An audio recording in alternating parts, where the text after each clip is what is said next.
Look, for goodness sake, will you shut up? Dr. Harry! What? I think I may have misheard you. Were you just telling me to shut up? No. Actually, Mrs. Hattersley, yes, I was. Oh. The fact is, Mrs. Hattersley, that this query about your cat has got absolutely nothing to do with me. I'm a GP, not a vet. It's a complete waste of my time. Oh, you're quite right, Dr. Harry. I'm sorry, I wasn't thinking straight. Aha! It's not the first time you've done this, Mrs. Hattersley. Far from it, as a matter of fact. I'm terribly sorry, Dr. Harry. I do realise, now you come to mention it, that I have been taking advantage of your good nature. Yes, it would help matters if you confined yourself in future to legitimate medical inquiries, and if you actually listened to what I said for a change. Oh yes, Dr. Harry, I shall try to be good from now on. All right then. Well, we'll say no more about it on this occasion. Now, go forth and sin no more. Well, who'd have thought it? All I had to do was speak my mind to her, and she was fine. Perfectly amenable. It just goes to show you mustn't be timid with people. You've got to speak out and tell them how you really feel. Would you like a cup of coffee, Dr. Harry? Yes, please, Tina. I'd love one. Do you like my new hairstyle, by the way? No, I don't. You look as if you've got a palm tree growing out of the top of your head. The trouble is, you don't like to upset people, and therefore you tend to err on the side of caution. Before you know it, you're in a complete rut. You get in the habit of only telling people what you think they want to hear. But sometimes, people just need the plain, unvarnished truth. And in point of fact, they appreciate you and respect you if you've got the guts to give it to them straight. Ah, Tina. Here's your coffee, Dr. Harry.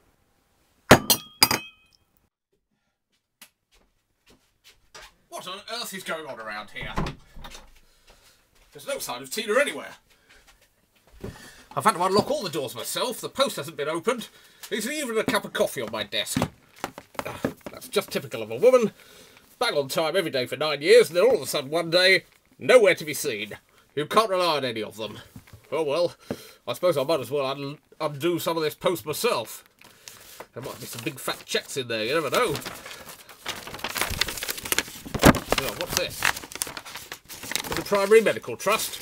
Mrs. Hattersley. Oh, what's she been up to now? Oh, that's not so bad. She's been taken off my list and reallocated to another doctor. I can live with that.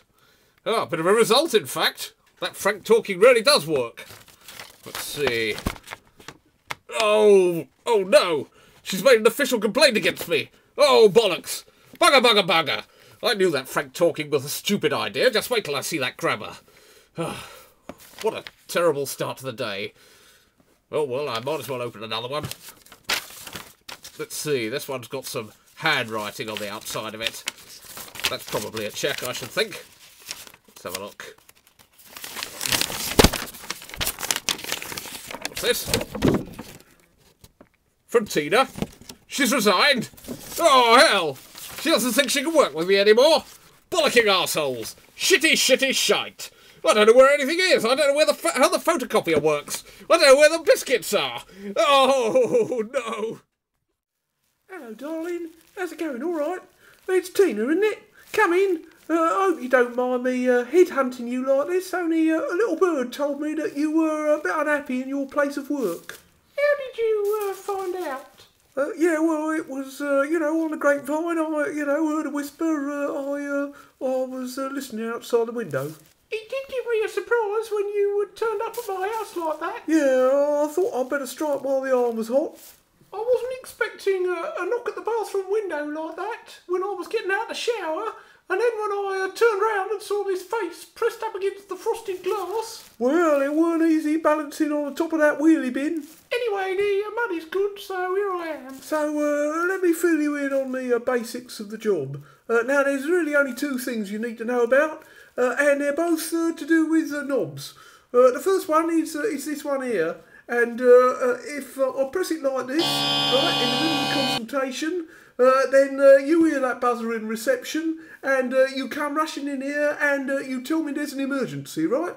So you press it if there's an emergency? No, I press it when I've got a really annoying patient. You come rushing in here and you tell me there's an emergency. Get it? Yes, Dr. Underslider. Call me Grabber. Now I'll show you the other knob you need to know about. Dr. Underslider! That's why I left the police cadets. A lady from the Primary Medical Trust here to see you, Dr. Harry. What? Well, I can't see her now. It's the middle of morning surgery. I've got a waiting room full of patients. Well, did she say what it was about? She says it's about that complaint that's been made against you. Oh, show her in. Keep your voice down. I don't want people to hear. Dr. Harry, hi. Belinda Mascarpone, PMT. Sorry to bother you. That's quite all right. That's quite all right. Come in and shut the door. Now, Dr. Harry, you mustn't concern yourself about this little misunderstanding that's cropped up. This sort of thing happens all the time. We've got lots of experience dealing with it, and I'm sure we can sort it all out in 2 shakes of a lamb's tail. Oh, well, that's reassuring anyway. Yes, we usually find these things can be settled very quickly. As long as you've filled out your complaints contingency plan and your complaints questionnaire and you've filed your complaints protocol and your complaints policy before the end of last year, you shouldn't have anything to worry about. I'm not sure I did any of those. Oh dear. Didn't you go to the Complaints Roadshow? I've never even heard of it. How about the Complaints Away Day? No, I'm afraid not. Oh, you should have gone to the Complaints Away Day. It was a great day out for the whole family. They had clowns and fire eaters and a trapeze act and everything. Well, I'm afraid I missed all of those, so what am I going to do now? Well, I'm sure we'll still be able to resolve this successfully. Oh, good. All you have to do is complete some paperwork. Our statistics show that we're now achieving a 99% success rate with these complaints. Oh, well, that's excellent. Yes, in 99% of the cases we're completely successful in filling out all of the paperwork. Right. But what happens about the complaints? How do you mean? Well, are the complaints upheld? Do the GPs end up getting struck off, or what happens? I'm afraid I don't have those statistics to hand. But once we've got the paperwork filled out, we're also very successful in filing it. Yes? And we can file it electronically now. That's been a great step forward. And where does that get you exactly? Once we've got all the paperwork filed, then we can produce reports. The Department of Health gave us a 2-star rating for our report production last year. Well, that's a load off my mind. So I'll just leave some things with you. There's the complaints toolkit. There's the complaints questionnaire. There's the complaints policy pro forma. There's the complaints quick guide. This is a joke, isn't it? I'll leave you to leaf through some of those. If you've got any queries at all, just feel free to go online. We've got hundreds of web pages to help you. Mrs. Attersley for you, Dr. Underslider. Morning, Mrs. Hattersley. I used to be registered with Dr. Harry, and we had a bit of an upset. I don't like to tell tales, but just between the two of us, he went berserk and tried to kill me. And so I was allocated to your list by those nice, helpful people at the Primary Medical Trust. I might as well tidy up the waiting room. And what can I do for you today? Well, it's nothing medical exactly, but I thought I should come along and have a little chat with you about my scab collection. Oh my God! His waiting room's full of dirty magazines! I am out of here. Your scab collection? Yes. You see, before his derangement, Dr. Harry was planning to place my scab collection with one of the London research hospitals.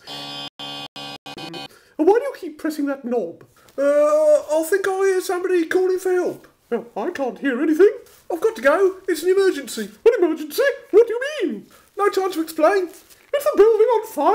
Yeah, it might be, yeah. Then be a man, Dr. Underslider, and help me to the nearest exit. I'm an old lady. I might not make it on my own.